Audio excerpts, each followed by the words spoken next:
Queridos irmãos e irmãs aqui da Seja, caros internautas, espíritos desencarnados que também se fazem presentes, que a paz de Jesus envolvam a todos nós.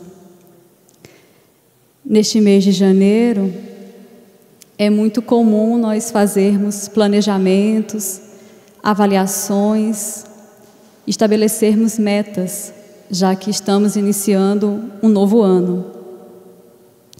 E aí cabe-nos nos perguntar: será que nos planejamentos que nós fizemos, ou ainda estamos fazendo, nós contemplamos alguma meta espiritual?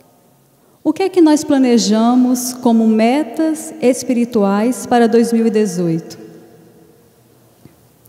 Há várias possibilidades de estabelecermos metas espirituais. Um trabalho no bem, um engajamento em um trabalho social, que pode ser aqui na casa espírita, em outra casa espírita. Mas hoje nós gostaríamos de falar sobre uma meta que os espíritos consideram muito relevante, que é a prece. Como nós temos orado? É a pergunta basilar das nossas reflexões desta noite. Mas antes de começarmos a falar um pouco sobre esta pergunta, particularmente sobre as respostas para esta pergunta, é preciso reconhecer por que a prece, a oração, é tão importante para todos nós, como nos lembram os Espíritos. E para isso nós vamos apresentar 5 argumentos, pelo menos, que justificam a importância da prece. Primeiro, vamos observar Jesus. Nem Jesus, um espírito muito evoluído, dispensou a prece. Se nós nos recordarmos dos evangelistas, nós vamos nos lembrar de que Jesus passava o dia atendendo a multidão que o procurava. Fazia pregações, escutava uma pessoa que estava com uma dificuldade, mas sempre se recolhia e fazia a sua oração. Subia ao monte para orar. Às vezes orava e os discípulos dormiam, mas ele estava lá orando. Então, se Jesus, que é o nosso modelo, orava a Deus, quiçá nós outros, ainda muito imperfeitos. Um segundo argumento. Vejamos a codificação. Allan Kardec dedicou 3 capítulos para falar sobre a prece. Se nós observarmos o Evangelho segundo o Espiritismo, nós temos 2 capítulos cujo foco é a prece. O capítulo 27, intitulado Pedi e Obtereis, em que Allan Kardec apresenta as qualidades de uma prece, a eficácia de uma prece, maneiras de orar. E também o capítulo 28, no qual ele apresenta uma coletânea de preces espíritas. Preces gerais, preces que fazemos para nós mesmos, preces que fazemos pelos outros, encarnados ou desencarnados. Uma coletânea de exemplos de preces que foram pegos por Allan Kardec em diferentes situações, mas sempre com o objetivo de dar um exemplo para a gente de como nós poderíamos fazer preces. E no Livro dos Espíritos, nós temos um capítulo também, no terceiro livro, o 2º capítulo, Lei de Adoração. Dentre as 10 leis morais que constam no terceiro livro do Livro dos Espíritos, nós temos no 2º capítulo a lei de adoração. E Allan Kardec coloca a prece como um elemento constitutivo desta lei de adoração. Terceiro argumento: quando nós observamos a obra de grandes espíritos, vamos citar só Emmanuel e Joana de Ângeles, nós percebemos que há vários capítulos dedicados à prece e à oração. Na coleção Fonte Viva, eu acho que a maioria conhece, Caminho, Verdade e Vida, Vinha de Luz, que foi o livro que Oscar leu há pouco, própria Fonte Viva, Pão Nosso. Em todos estes livros, Emmanuel dedica 3 ou 4 capítulos à prece. Nós estamos falando só do título, né? Que foi só um levantamento a partir dos títulos. Fora os outros capítulos, cujo título não aponta para a oração, mas Emmanuel trata sobre a oração. E Joana de Ângeles, mentora desta casa, também trata sobre a prece, desde o seu primeiro livro, Messe de Amor, até o último livro, que é Desperta e Seja Feliz. Além de várias mensagens no livro Vida Feliz. Todas reflexões sobre a prece, a importância da prece. Um outro argumento é quando nós olhamos a coleção de André Luiz, A Vida Espiritual, a Vida no Mundo Espiritual. Nós temos preces belíssimas, belíssimas, descrições de preces muito bonitas. Quando a gente pega, por exemplo, o Nosso Lar, tem uma prece muito bonita do ministro Clarencio.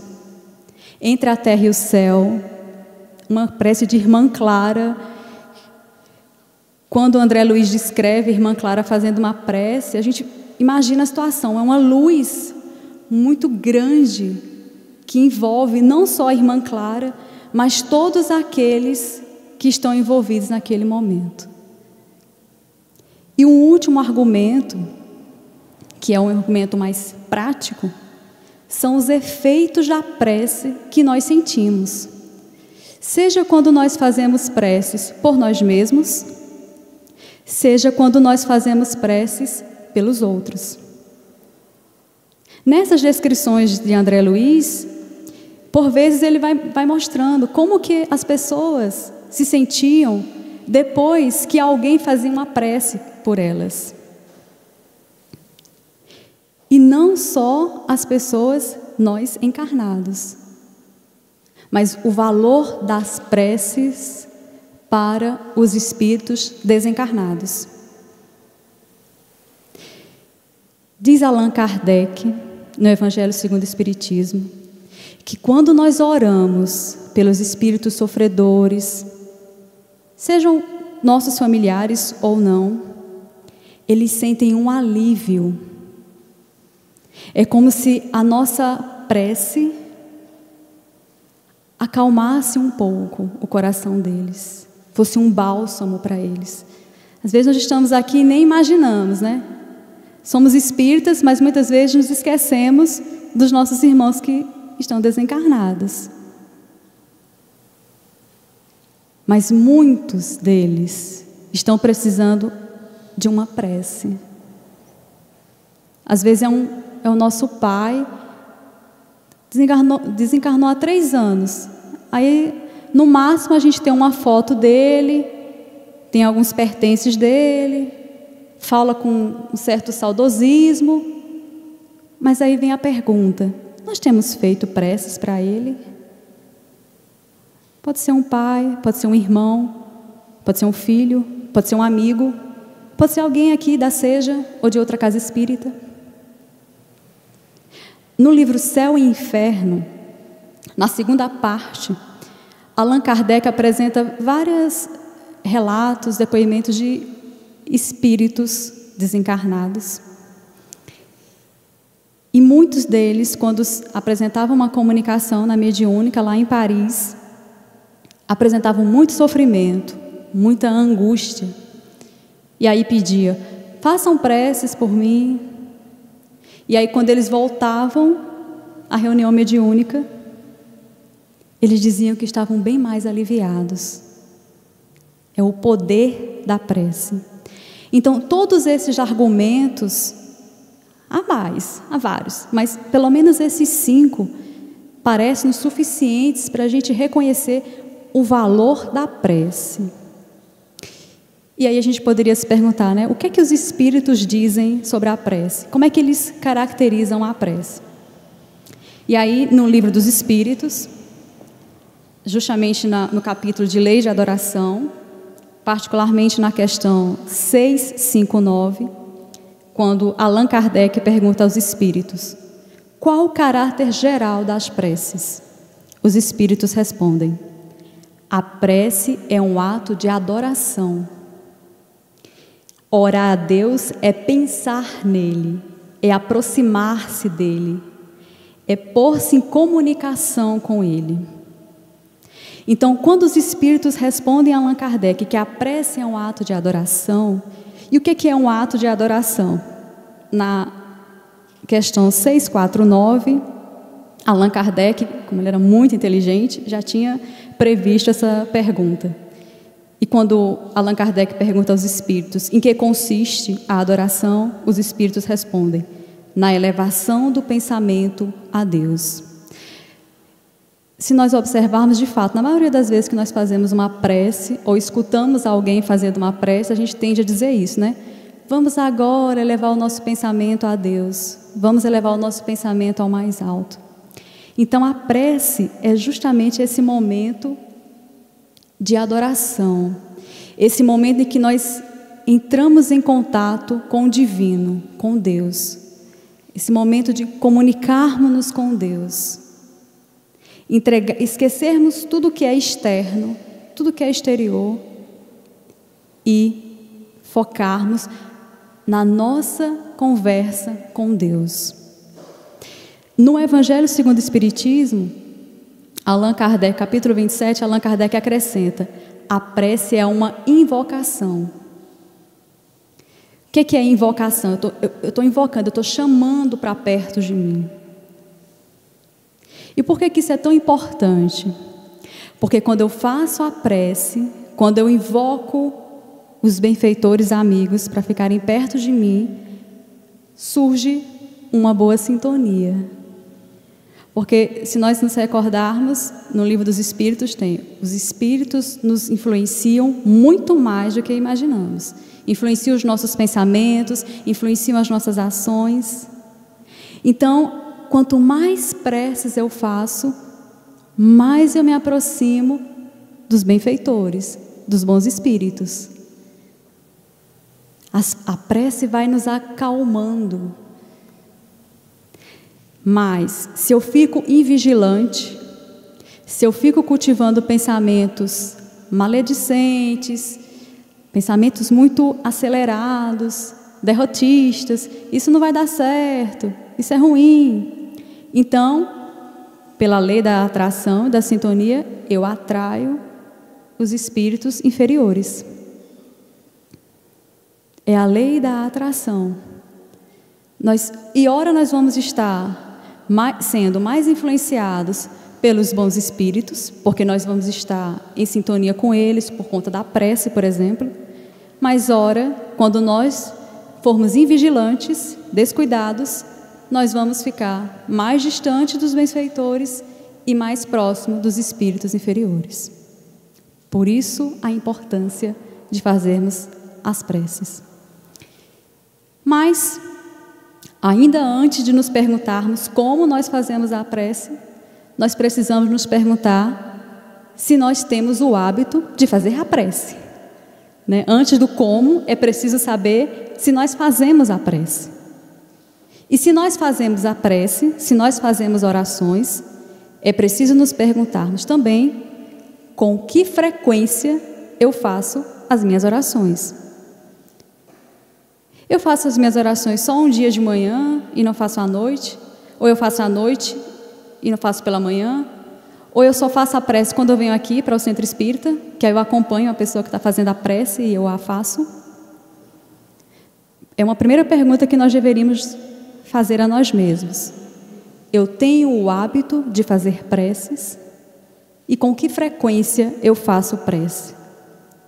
Ou em que ocasiões eu a faço? Só quando eu estou numa necessidade, sofrendo muito, Allan Kardec vai nos dizer, tanto no Livro dos Espíritos, quanto no Evangelho segundo o Espiritismo, que a prece tem como objeto louvar a Deus, pedir e agradecer. E aí também é bom a gente pensar um pouco. Quando nós fazemos as preces, nós pedimos mais? Agradecemos mais ou menos? Louvamos de vez em quando? São questões que nós queremos fazer a nós mesmos. Como tem sido a minha prática de oração? Talvez alguns digam que não têm o hábito de fazer preces ou que fazem poucas preces semanais, por algumas razões. Nós vamos citar 3 razões. Primeira razão que nós escutamos muito: eu não faço prece porque eu não tenho tempo. Primeiro argumento. Segundo argumento: eu não faço preces porque eu não sei fazer prece. Se eu não sei, eu não faço. E um terceiro argumento: eu não faço preces porque eu já fiz muitas preces, pedi muitas coisas a Deus e Ele não me atendeu. Então, se Ele não me atendeu, eu não faço mais preces. Só para citar 3 argumentos. Vamos pensar em cada um deles. Em relação ao primeiro: não faço preces porque eu não tenho tempo. De fato, a nossa vida, o nosso cotidiano é um pouco conturbado, né? São muitas atividades que nós desenvolvemos, né? Nos acordamos, o despertador toca, a gente já rapidamente se levanta, vai preparar o café, vai levar a menina na escola, vai trabalhar, ou se não, fica em casa, porque tem muita coisa em casa para arrumar. Depois o tempo passa, chegou a noite, aí à noite tem que responder as mensagens do WhatsApp que não deu tempo, tem que olhar o Facebook, tem que ir para a academia, ainda tem que assistir ao jornal. Então é aquela coisa, terminou o dia, não deu para fazer a prece. Aí o outro dia, a mesma coisa, a mesma coisa. E aí, quando a gente fala isso, inclusive quando eu falo isso, eu me lembro de uma bendita afirmação do médium Raul Teixeira. No ano passado, ocorreu lá em Natal, um encontro com o Raul Teixeira, um médium, né? Acho que todos conhecem. E aí, neste encontro, participaram o próprio Raul Teixeira, Oscar de Lira e Sandra Borba. E aí, no momento lá desse encontro, Raul Teixeira apresentou uma comunicação do mentor dele, que é Camilo. E Camilo falava justamente sobre a falta de tempo. Que nós, muitas vezes, dizemos que não temos tempo para fazermos o que nós deveríamos fazer. Com aquilo que nós nos comprometemos a fazer, que é o bem. E aí ele reflete: olha, nós temos tantas coisas ao nosso favor, nós temos, a maioria, tem um carro que facilita a nossa mobilidade, temos um celular que facilita a nossa comunicação, temos uma máquina de lavar, às vezes temos uma secretária que cuida da nossa casa. Então, tudo isso serve para a gente economizar tempo. Porque imagina, nossa, eu lembro quando eu não tinha carro, que eu tinha que pegar 2 ônibus para ir para a universidade trabalhar, mais 2 ônibus para voltar, o tanto de tempo que eu perdia. Mas o que me chamou mais atenção na fala de Camilo, pelo médium, foi: tempo tem, mas força de vontade.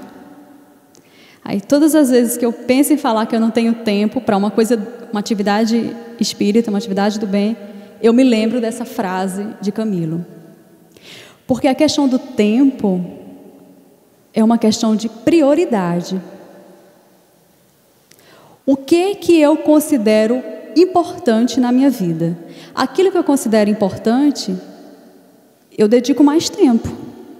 Se eu acho importante ficar conversando com as pessoas pelo WhatsApp, sem hora, qualquer horário que a pessoa manda, eu estou lá respondendo, é porque eu acho isso importante. Se eu considero importante todos os dias eu assistir, nem que seja o capítulo de uma novela, então eu tenho tempo.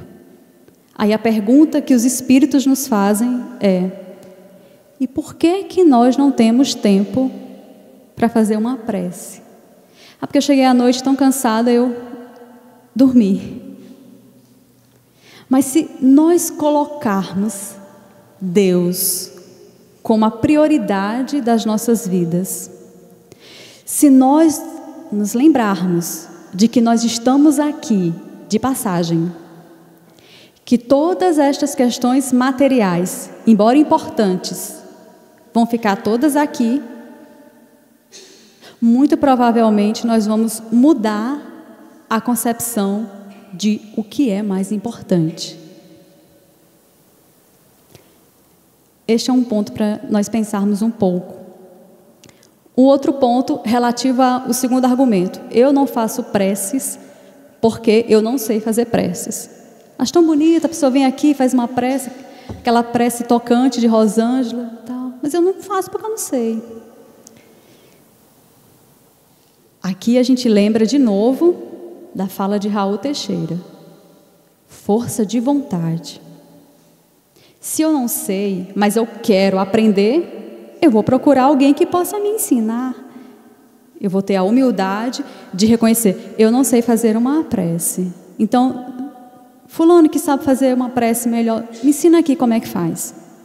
Mas se a pessoa for muito tímida, não tiver coragem de chegar até alguém, consulta o capítulo 28 do Evangelho. Kardec apresenta exemplos de preces. Não para a gente decorá-las, mas para a gente tomá-las como base e depois conseguirmos fazer as nossas próprias preces. Porque Allan Kardec faz uma ressalva muito importante: as preces que são agradáveis a Deus são aquelas que brotam do coração. Nem precisa ser uma prece longa, e a ideia é mesmo que não seja, mas é que a prece brote do coração. Esta é a verdadeira prece que agrada a Deus.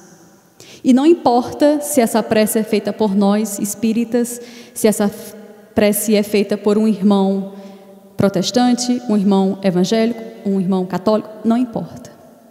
O importante é que a prece seja dita com sentimento. Com sentimento. E em relação à terceira desculpa que nós muitas vezes utilizamos para dizer que não fazemos preces: eu não faço preces porque Deus não me atende. E aí é bom a gente lembrar um pouco do que Emmanuel, é uma pergunta basilar que Emmanuel nos faz: o que é que nós estamos pedindo nas nossas preces?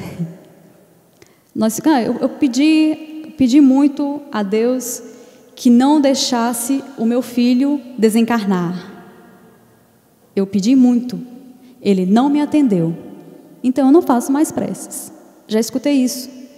Assim como já escutei: minha mãe estava no hospital,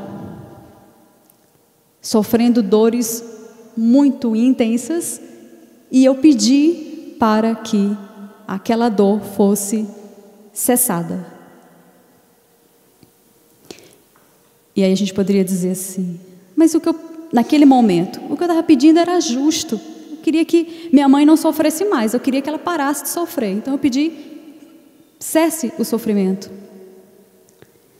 Mas Allan Kardec vai nos dizer: a lei de Deus é justa.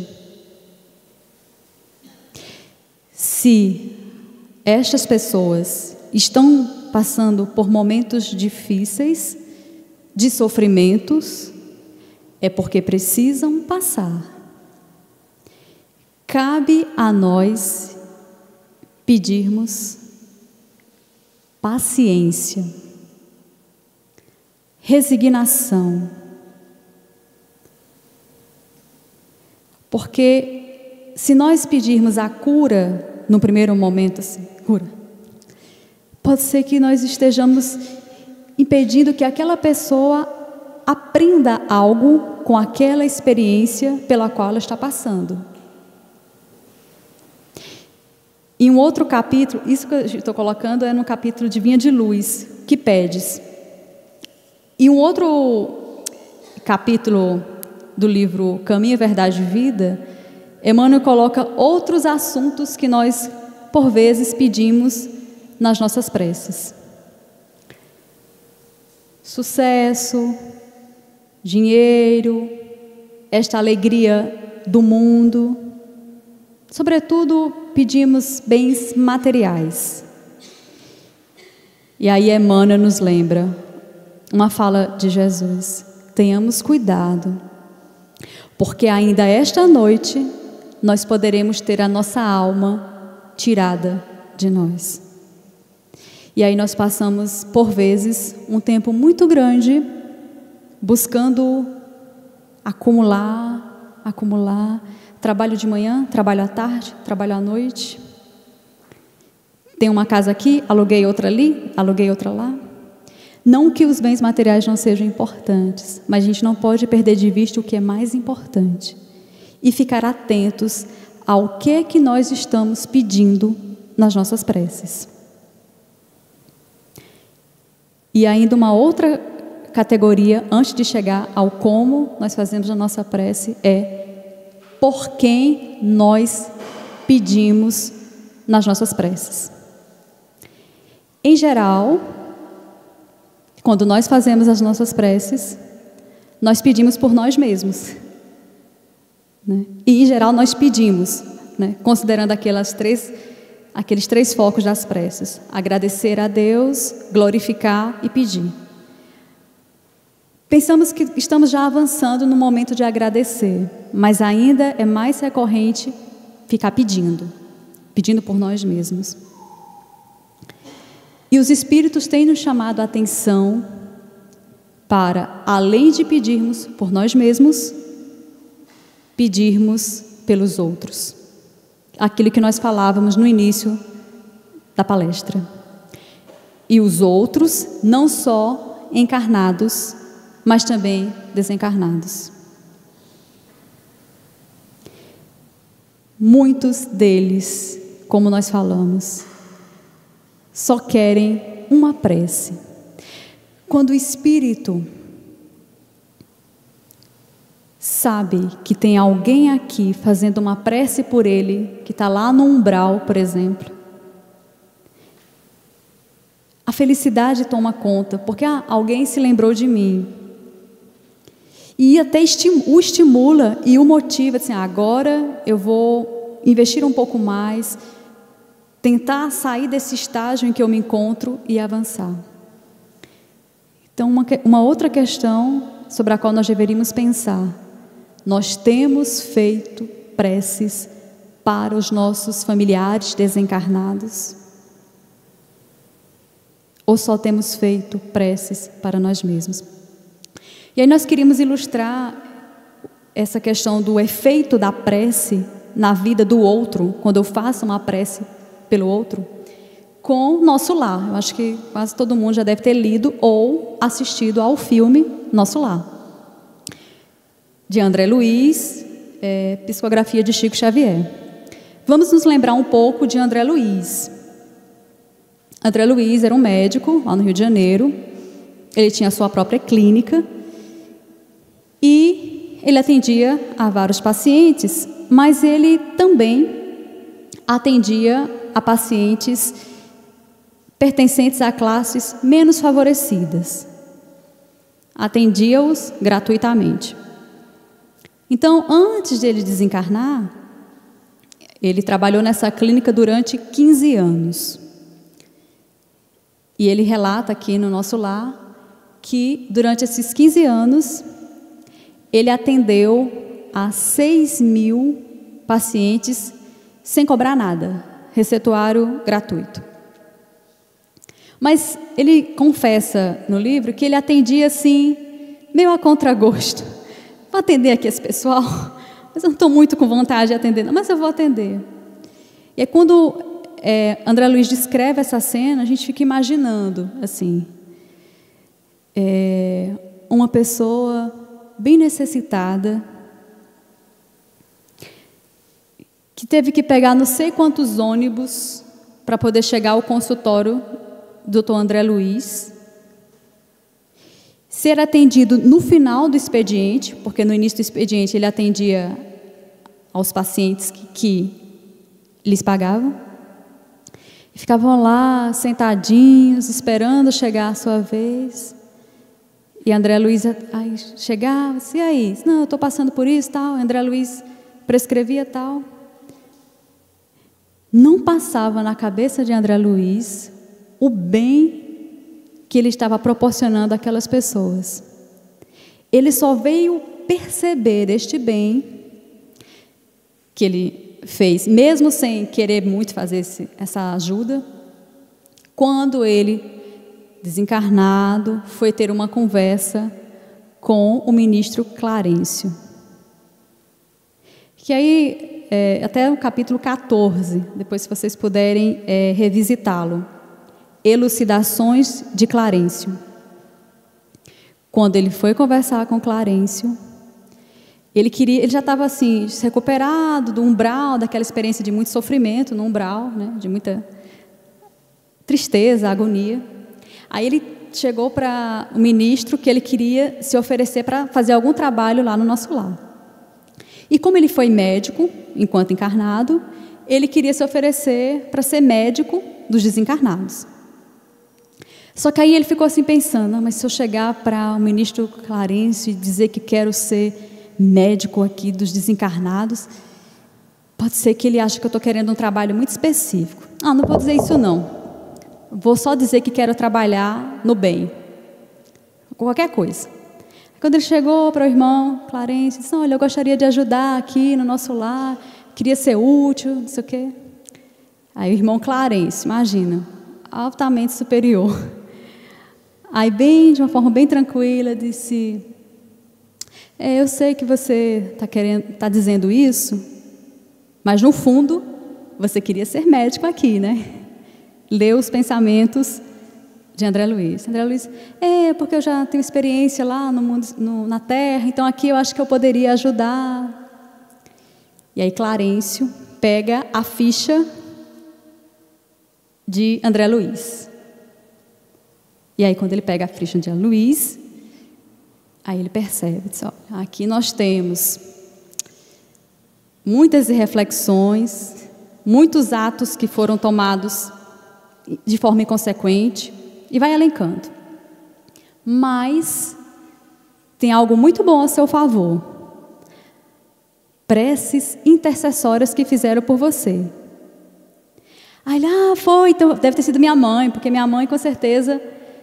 Aí o ministro Clarencio disse, a sua mãe fez muitas preces intercessórias desde quando você estava encarnado. Mas sabe quem também fez preces por você? Ele, não sei não. Se foi minha mãe, acho que nem minha esposa fez. Daqueles 6.000 pacientes pobres que você atendeu, 15 nunca se esqueceram desta sua ação. E quando souberam que você tinha desencarnado, todos os dias, eles faziam preces veementemente por você. Aí André Luiz, nós fazemos o bem e nem imaginamos o impacto que esse bem causa no outro. É o poder das preces intercessórias. E aí, a gente chega à grande questão que intitula a nossa palestra, considerando o hábito que nós temos de orar, a frequência com que nós o materializamos diariamente, por que nós o fazemos ou não fazemos, o que nós pedimos, vem a pergunta, como nós oramos? E aí nós queríamos pedir licença para apresentar o que é que o nosso modelo, que é Jesus, nos fala sobre como deveríamos orar. Em Mateus 6, de 5 a 8. Primeiro ele vai dizer como nós não devemos orar. Quando orardes, não vos assemelheis aos hipócritas, que gostam de orar de pé nas sinagogas e nos cantos das ruas, para serem vistos pelos homens. Digo-vos em verdade que eles já receberam sua recompensa. Quando quiserdes orar, entrai para o vosso quarto e, fechada a porta, orai a vosso Pai em segredo. E vosso Pai, que vê o que se passa em segredo, vos recompensará. Então, vejamos o que é que Jesus nos orienta. Irmos para o quarto e orarmos. Por que o quarto? Se nós recuperarmos a estrutura da casa, nós temos a sala, que é um ambiente de socialização, em geral as pessoas se encontram, os familiares vão assistir a televisão, ficam conversando, na cozinha também ficam conversando. Então o quarto é um espaço reservado, é um espaço de recolhimento. Então agora eu vou fazer a minha prece, então eu vou e fecho a porta, ou seja, eu me esqueço o que está acontecendo no exterior e me concentro. Lembrando, a prece é o momento de elevar o pensamento a Deus. Então eu vou ficar ali, recolhida, concentrada, porque também não adianta nada eu fechar a porta e deixar o celular ligado, porque o barulho do celular não vai me ajudar. Da mesma forma que eu preciso me concentrar no meu trabalho, eu preciso me concentrar no momento que eu vou fazer a minha prece. E vejam que Jesus diz, não seja como os outros que ficam em pé para serem reconhecidos, porque a prece não é para a gente dizer eu faço preces, eu sei fazer preces. As outras pessoas nem precisam saber que nós fazemos preces, até por elas mesmas. Mas Jesus vai nos ensinar no como orar, é ficar reservado. E não significa dizer que nós devemos orar sozinhos. Até Allan Kardec faz essa consideração. Podemos rezar a dois, aqui, desde que todos estejamos movidos pela uma mesma meta, ficarmos perto de Deus, falarmos com Deus, sentirmos Deus. Então a prece, por isso que precisa de concentração, falar, pensar devagar, se concentrar. E um outro trecho do Evangelho, Jesus ainda orienta como orar. Também em Mateus. Não cuideis de pedir muita coisa nas nossas preces, como fazem os pagãos, os quais imaginam que é pela multiplicidade das palavras que serão atendidos. Às vezes a gente faz uma prece longa, não, mas se eu fizer essa prece longa eu vou ser atendida. Não. A prece agradável a Deus, nós já falávamos anteriormente, é a prece que sai do coração. Não é falar palavras bonitas. A prece não é uma intelectualização. Eu vou utilizar a prece para mostrar que eu tenho conhecimentos. Não. É por isso que no livro Letras de Amor e Luz, nós escrevemos um simples capítulo intitulado Prece, uma experiência singular de sentir Deus. Porque a prece não é algo intelectual, de raciocínio. A prece é sentimento. E a gente consegue perceber isso quando alguém faz uma prece bem mecânica. Às vezes não tem nem conexão entre as orações que são ditas e uma prece que sai do coração. É uma prece com sentimento.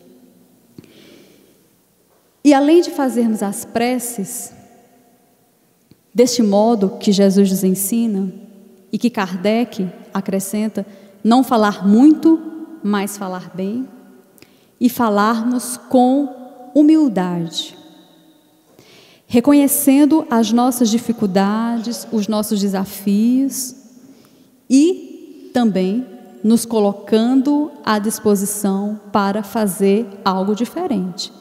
Porque também não adianta nada nós fazermos preces bem profundas de experiências com a espiritualidade, ficar pedindo e na prática não fazermos nada.